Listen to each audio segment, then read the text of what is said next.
When we grow up, we think we forget many things. Life changes, jobs change, habits change, cities change. But some things stay deep inside us. We take them from our childhood and we carry them through our whole life. Often we don't even notice it. We do something automatically, and then someone asks, "Why do you do it like that?" And we realize, oh, this is from my parents. This is from my childhood. Hi, this is Dr. Helen, and today I want to talk about the small things we take with us from our childhood, consciously or unconsciously, but we do. These tiny habits, tastes, smells, and beliefs that stay with us for decades. I will give you a few examples from my own life. And maybe this will help you to see your life from a different, new perspective. So, let me tell you my personal story. Very personal. My dad loved radishes with butter. For him, it was a normal snack. He just took radishes, put some butter on the top, and ate them.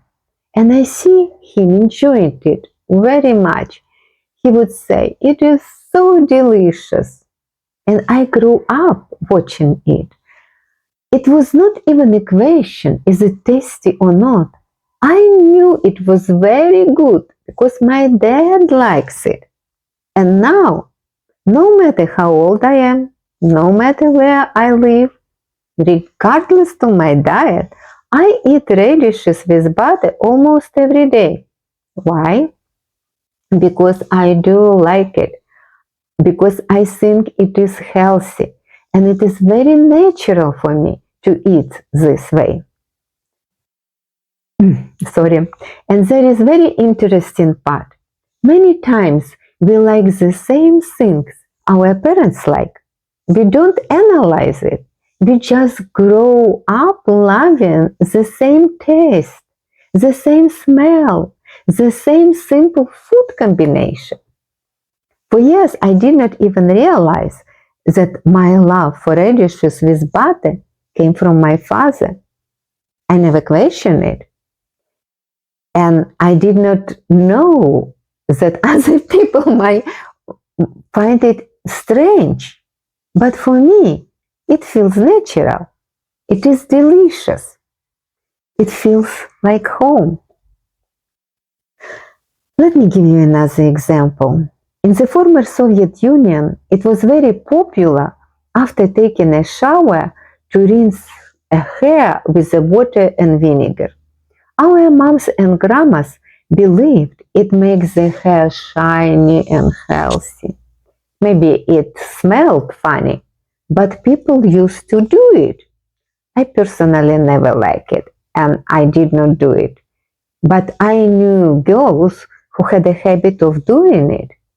Even now, some of my friends who have been living in the United States for many years and have access to a variety of hair conditioners and masks still once or often rinse their hair with water and vinegar. Why? Because it is right. Because that's how my mom did it. Because it always worked. Because it feels familiar and natural for them. The older we get, the more we realize how many childhood habits we still keep. Yes. Another example. Some people, included me, must make their bed every morning.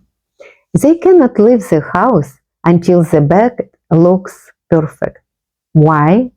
Because their mother said, "You must start your day with order," or another reasons. Let me tell you a little known fact about life in Soviet Union.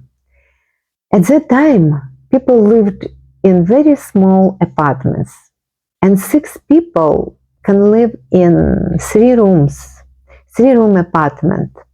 That's how my family lived. 3 rooms only, not 3 bedrooms. We slept on sofa beds, and every morning we had to put away the bedding so that the bed would turn back into the sofa during the day. Bed to sofa. And we must to do it every single morning for years and years. And this formed a habit that lasts a lifetime, making a bed every day. No exception, every single day. I give you another example. Some people always keep extra food in their home. Again, included me. Sugar, rice, canned foods. Why? Because we grew up during shortages in socialism. Shortages of everything and long lines for hours to get necessarily food, even bread and milk. Because we remember empty store shelves that feeling stay forever. And even now, having lived in America for 25 years, I like to have a supply of food in my kitchen. It seems convenient to me. But in reality, it is a habit from my childhood to always have a supply of coffee and tea, sugar, oil, and everything else that can be stocked up. But childhood beliefs go even deeper. My grandma always said that throwing away bread was a big sin. She said, many people are starving. She said, bread is sacred. Never throw it away. And because of that, all my life, I struggle to throw bread away. I feel guilty. I feel wrong. I feel like I'm breaking something sacred. I cannot do it. One sentence from my grandma followed me for decades. Think about that. This is the power of childhood. I'm not going to talk about beliefs today. It is a topic for another video. I would like to talk about habits, food, and even words and saying we carry.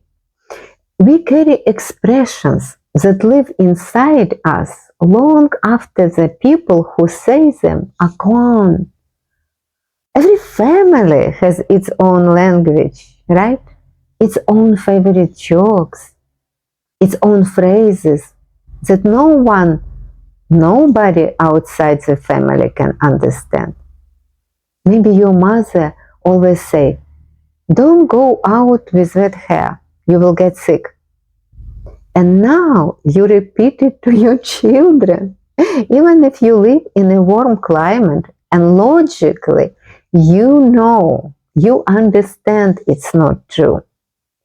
Maybe your father said, if you start something, finish it. And now, every time you feel tired or want to quit, you hear this voice in your mind. And you keep working until you are done. Maybe your grandma used to say, everything you give comes back to you. And those words still guide your relationship. Some people remember a parent saying, money does not grow on trees. And they are very careful with spending all their life. Other people heard, don't be afraid to try. And they carry confidence through their whole life. This thing become invisible rules inside in us. They become part of our inner voice. They shape the way we think, we react, and make decisions. Sometimes these phrases help us. Sometimes they hold us back. But they are always a part of us. Yes, right? We may move to another country, start a new career, change our whole lifestyle. But one small childhood saying can still whisper in the back of our mind at the exact moment we need it. Words have long lives. They travel with us, sometimes even further than we ever imagine. We also have these little things, and most of them come from from childhood. We don't only carry habits, we carry smells, tastes, and we carry words, simple things, but powerful. Many of these habits don't make logical sense today, but they make emotional sense. They are part of our identity, part of who we are. We can change our life completely, but the things formed in childhood, they will stay. They are like building blocks inside us. And I think it's beautiful. Beautiful that radishes with butter can carry a piece of my father into my everyday life. I think beautiful that rinsing hair with vinegar water connects someone to their mom. I think beautiful that a single phrase from a grandma can shape the way you treat bread forever. Beautiful that a childhood saying they can still guide your decision today. Beautiful that small things, details, stays with us longer than we imagine. A smell, a habit, a taste, or a phrase. This is our little suitcase from childhood. We all have them, right? It makes us unique. It reminds us where our story began. And so we treasure these small things because they are our history, our identity, our personal bridge to the people who raise us. Maybe while listening, you remembered something from your own childhood. And if you want, write about it in the comments, please. Tell me which habit or saying from childhood you still carry today. I would love to read your stories. I mean it. That was Dr. Helen. And until next week, please stay safe, healthy, and happy. Bye now.